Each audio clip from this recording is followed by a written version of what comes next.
AITA for weaponizing my femininity by crying since the teacher wouldn't stop another student harassing me. Edit. Please remove if not allowed mods. I'm talking to my dads today, and will ask them to gahi principal with me. The comments here made a little sacred about how wrong this could go and how bad was the situation. We'll post an update if things can be posted online. Also, I'm not in USA. Even if this sound fake to you, here in South America things are really this bad, guys. For a little backstory, I lost my mom when I was 5.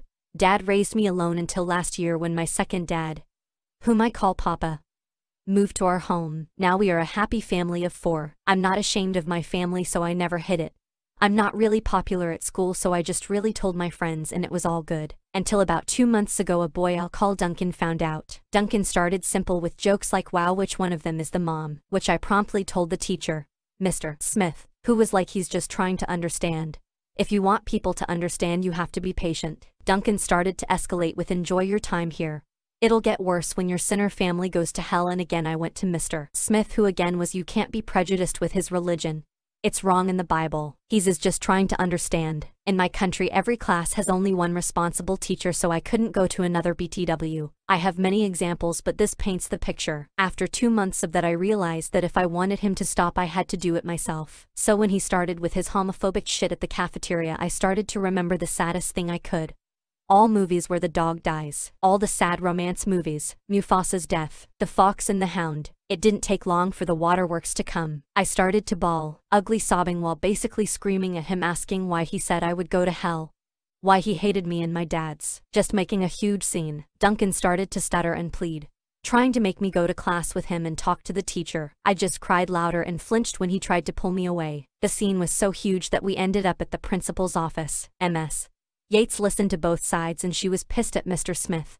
She let me tell the whole story even when Mr. Smith tried to interrupt me to defend Duncan. At the end Duncan got a 5-day suspension, and the principal told me to go directly to her if anything like that happens again. When we left the office Mr. Smith stopped me and told me, "I hope you're happy. You put a permanent mark on a good boy's record because you decided to weaponize your femininity instead of being a little understanding." He tried to make me apologize to Duncan, but I told him I would go right back to the principal's office if he did, and he dropped it. Then later Duncan's friends started messaging me accusing me of acting like Amber Heard and ruining a boy's life just because I can. I didn't tell my parents yet because they are always afraid I'll suffer because they choose to love each other, and I'll not bring anything I can handle to worry them. I don't feel like I'm wrong.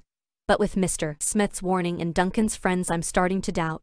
So AITA. Story 2. AITA for leaving my boyfriend on the side of the road. I, 26 female, and my boyfriend Nick, 27 male, have been dating for almost a year, and something that has always bothered me is how Nick does not believe in maintaining or taking care of his vehicles. Background. To give some context, Nick bought his car brand new about 5 years ago and has put about 70,000 miles on the vehicle. Since purchasing the vehicle he has never had an oil change, nor does he do any kind of regular maintenance. I would like to clarify by saying Nick's refusal to maintain his vehicle is not due to any kind of financial insecurity.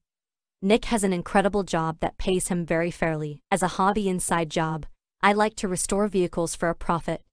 I am by no means a mechanic. I mostly clean up the vehicles, do bodywork and paint restoration. However, I do have a pretty fundamental understanding of cars and I know how to do the basics. Story. Nick called me yesterday on my day off and told me he was about 10 minutes from my house, and that he had a flat tire and asked if I could come to help him out. I grabbed my tool bag and headed out. When I got there, Nick did not only have a flat tire, but his front left rotor was cracked and his rim was bent to hell. I was telling Nick that his car was undrivable, and that he needed to call a tow.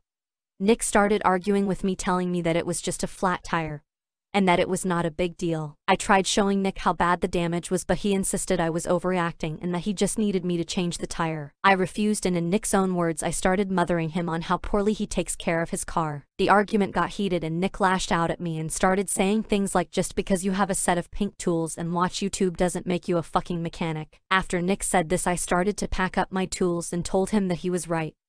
I'm not a mechanic, but that he should probably call one because I'm not changing his tire. I left Nick on the side of the road and he refuses to talk to me until I apologize for abandoning him.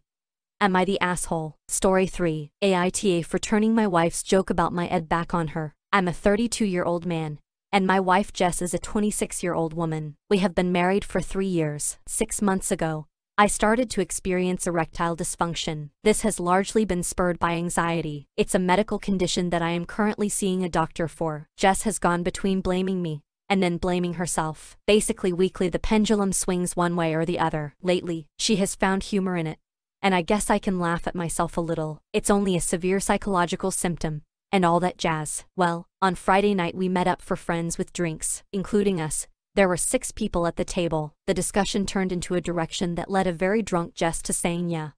And I'm not getting any because this guy can't even get it up. While pointing at me, my first reaction was shock that she'd say something that horrible and private about me. But without missing a beat, I responded yeah. And with a wife like this, can you even blame me? Everyone laughed and assumed we were kidding, and it was a silly thing we had. I mean, what kind of a 32-year-old gets at in the first place? Right. Well, the next morning, Jess was incredibly hungover but distinctly remembered what I said and got very upset. It wasn't a real screaming her head off type, but a quiet how dare you type. I responded that she just threw everything about me on the table. To which she responded that it was more of a spur-the-moment thing. While my response was calculated. I don't think I was the asshole here.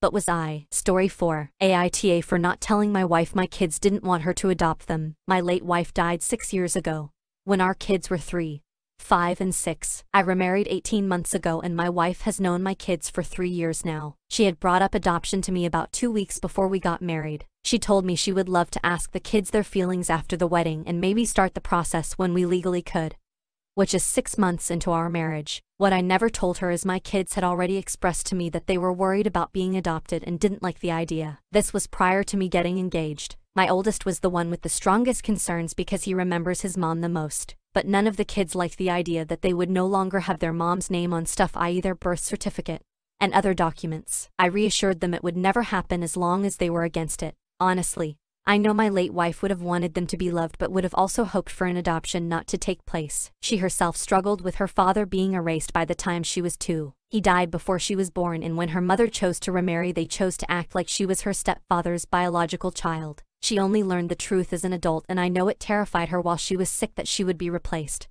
Especially when our youngest baby was too young to remember anything about her. I ended up telling my wife no, and we discussed it for a while actually. She was upset but didn't push it. Then a few weeks ago her parents asked us about her adopting the kids. They said we all appear to get along really well, and how sweet of a gift it would be to her and the kids. I said it wasn't something we were going to do. They ended up asking the kids afterward, and my youngest was the one who said they didn't want to be adopted, and I knew.